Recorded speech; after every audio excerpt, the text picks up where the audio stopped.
गुजरात की जीत पर अमित शाह का ट्वीट। गुजरात में ऐतिहासिक जीत दर्ज की गई है। ये गृह मंत्री अमित शाह का अब से थोड़ी देर पहले का ट्वीट, जिसमें वो प्रधानमंत्री नरेंद्र मोदी का भी जिक्र कर रहे हैं। पीएम की अगुवाई में ये जीत हासिल की गई। जनता ने खोखले वादे करने वाली पार्टियों को नकार दिया, ये लिखा है गृह मंत्री अमित शाह ने। तो बम्पर जीत दर्ज की है और देखिए आंकड़ा कहां पहुंच रहा है, 158 तक। अंजू निर्वाण अहमदाबाद से हमारे साथ मौजूद हैं। अंजू, वहां पर इस वक्त क्या होता हुआ नजर आ रहा है? क्योंकि जाहिर है इस बम्पर जीत के जो अगर नजरिए से देखा जाए मिशन 2024 के, तो भी बहुत अहम है गुजरात की ये बम्पर जीत। जी बिल्कुल, जिस तरीके से समीर ये इतनी प्रचंड जीत हुई है, इससे कहीं ना कहीं ये जाहिर होता है कि 2024 में भी कहीं ना कहीं हो सकता है प्रधानमंत्री मोदी की यानी कि बीजेपी की सरकार बने। यहाँ पर मैं आपको तस्वीरें इस वक्त यहाँ की दिखाना चाहती हूँ। एक तरफ जश्न हो रहा है, दूसरी तरफ प्रधानमंत्री मोदी और ये गुजरात की जिस तरीके से पूरा गुजरात के मॉडल की बात की जाती है, वो तस्वीर दिखाती हुई यहाँ पर आपको मैं दिखाना चाहूंगी। यहाँ पे एक स्टैंड लगाई गई है, जहाँ पर एक सेल्फी स्टैंड लगाया गया है, जहाँ पर लोग प्रधानमंत्री मोदी की तस्वीर के साथ फोटो खिंचवा रहे हैं। और ये सबसे बड़ी बात है कि ये उनका लोगों के प्रति जो भरोसा है वो भी यहाँ पे नजर आ रहा है। हम देख रहे हैं आप लोग यहाँ पे सेल्फी पे स्टैंड पे अपनी फोटो करवा रहे हैं, फोटोज करवा रहे हैं आप, फोटोज करवा रहे हैं। हाँ जी, हाँ जी, हाँ जी, फोटो करवा रहे हैं। खुश है आप? खुश है? तो देखिए यहाँ पर बहुत सारे लोग, इन्होंने भी, आपने भी अपनी फोटो करवाई, मैंने देखा। मोदी साहेब बीजू बाजू गमे तेव्हा भाजपनं मोदी साहेब कोण काही सीट पर उभे राहिले जो मोदी साहेब कमर कमर कमर मोदी साहब कमाल कमाल। ये देखिए यहाँ पर मैं आपको दूसरी तरफ तस्वीरें दिखाना चाहूंगी। यहाँ पर चारों तरफ जो है कार्यकर्ताओं का हुजूम है। सुबह से यहाँ पर डांस हो रहा था, कुछ और कार्यकर्ता हैं, हम उनसे भी बात करते हैं। सर, जिस तरह से यहाँ पर इतनी बड़ी जीत गुजरात में हासिल की है, ये गुजरात का मोदी मॉडल है या मोदी का गुजरात मॉडल है, क्या कहेंगे?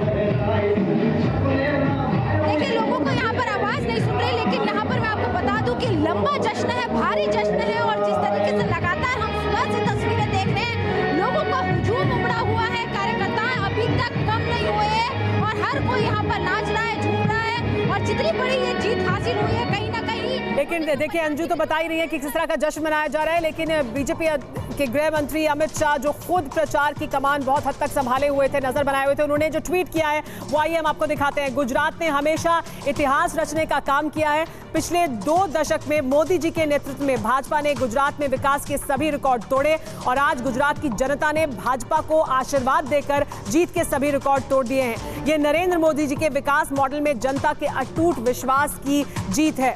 इसके अलावा उन्होंने एक और ट्वीट किया है जिसमें उन्होंने सीधे हमला भी बोला है। गुजरात ने खोखले वादे, रेवड़ी व तुष्टीकरण की राजनीति करने वालों को नकार कर विकास और जन कल्याण को चरितार्थ करने वाली नरेंद्र मोदी जी की भाजपा को अभूतपूर्व जनादेश दिया है।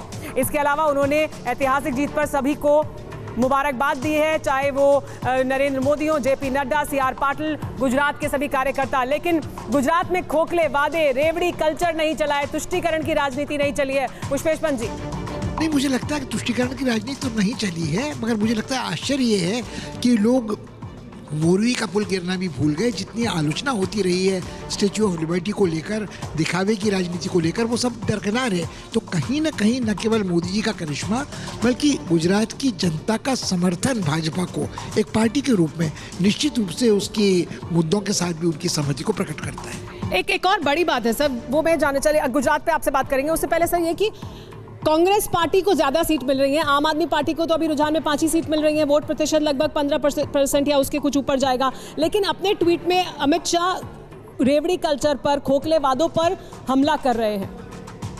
वो ये सब ठीक है, कल हमला कर रहे हैं, लेकिन इसमें कोई शक नहीं कि वहाँ पर आम आदमी पार्टी ने बीजेपी की मदद ही की है और जो आम आदमी पार्टी ने वोट काटे हैं वो तो कांग्रेस के ही काटे हैं। रेवड़ी कल्चर तो हर जगह चल रहा है, रेवड़ी कल्चर तो बीजेपी में भी चल रहा है। बहुत सारे लोगों को जिस तरह से अभी भी चल रहा है कि तमाम तरह की योजनाएं चल रही हैं, तो उससे कोई फ़र्क नहीं पड़ता। असली चीज़ है कि आम आदमी पार्टी ने ये सब बातें करके के फ़ायदा किसको पहुंचाया? फ़ायदा बीजेपी को पहुंचाया। दूसरे कांग्रेस में चूंकि वहाँ प्रचारक गए ही नहीं, ये भी एक बड़ी वजह रही ना। उत्तर गुजरात की अगर बात करें, उत्तर गुजरात में तो बड़ी सफलता बीजेपी को मिली है। कांग्रेस पार्टी को जितनी सीटें पिछली बार थी वहाँ उतनी उनको नहीं मिल पाई हैं। उत्तर गुजरात की जहां तक बात है, कांग्रेस को 2017 में 18 सीटें मिली थी और बीजेपी को 14 मिली थी। इस बार बीजेपी 24 सीट जीत चुकी है और सबसे बड़ी बात जो है वो 2017 में निर्दलीय उम्मीदवार बनकर जीत कर आने वाले जिग्नेश मेवाणी, जो कि कांग्रेस के कार्यकारी अध्यक्ष भी थे कांग्रेस में जुड़ने के बाद, वो जो समाचार मिले उसके मुताबिक वो हार गए हैं। वो अपनी ही सीट हार रहे हैं। लेकिन क्या वहां पर भी आम आदमी पार्टी ने कांग्रेस को नुकसान पहुंचाया, ऐसा हुआ है या सीधा ट्रांसफर हुआ है कांग्रेस पार्टी का वोट बीजेपी? ज़्यादातर ऐसा नहीं हुआ है, क्योंकि वहाँ पर जो है ये पूरा ग्रामीण क्षेत्र है और ग्रामीण क्षेत्र के लिए बीजेपी ने अपनी एक अलग स्ट्रेटेजी बनाकर कार्य किया था, प्रचार किया था। इसका ये नतीजा बीजेपी को मिला है, तो इस वजह से ऐसा हुआ है। लेकिन किस तरह से देखते हैं राहुल देव जी, आप जब कहते हैं अमित शाह की रेवड़ी कल्चर, खोखले वादे नहीं चले, लोगों ने भरोसा जताया है बीजेपी पर, तो यानी आम आदमी पार्टी जो वादे कर रही थी उस पर उनका निशाना है? देखिए, ये तो अब कहने की बात है। मैं कहूँगा कि एक जुमला है जो ऐसे मौक़ों पर हमेशा कहा जाता है, लेकिन अगर बीजेपी को देखें तो क्या बीजेपी ने लोगों को इस तरह के लाभ नहीं पहुँचाए हैं? बीजेपी की जीत जो है उसके पीछे लाभार्थियों का कितना बड़ा अंश है आप देखिए। सब जगह, सारे प्रदेशों में, लोकसभा में भी आपको दिखता है, उत्तर प्रदेश में दिखता है। तो अगर किसी को मुफ्त सिलेंडर दे रहे हैं तो क्या वो रेवड़ी नहीं है?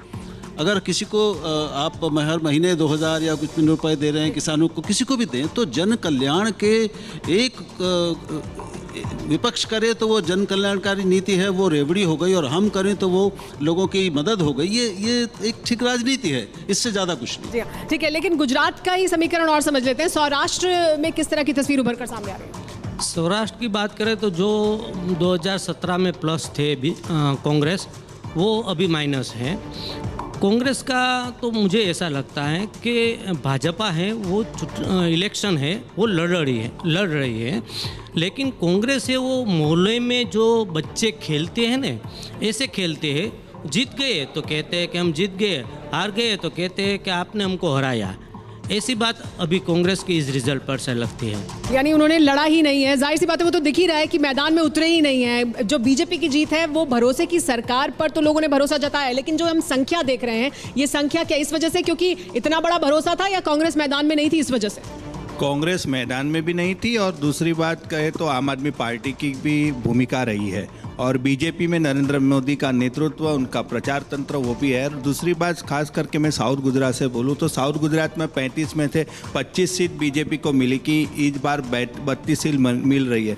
उससे भी अलावा यहाँ उसने एक नया रिकॉर्ड कायम किया है कि व्यारा की सीट जो कभी भी बीजेपी जीत नहीं पाई, इस बार पहली बार जीत चुकी है। झगड़िया की सीट जो भी नहीं जीत पाई कभी अभी इतिहास में, वो भी पहली बार जीत गई। आदिवासी इलाकों में जो एक कहा जाता था कि ग्रामीण क्षेत्रों में भी कांग्रेस का जलवा, इस बार वो टूट गया। उसकी वजह भी कहीं ना कहीं आम आदमी पार्टी जरूर है। हालांकि सूरत शहर में उनका खाता खोलने का एक उम्मीद थी, एक सीट तो आने वाली थी, ऐसा हमें भी लगता था, वो नहीं आई।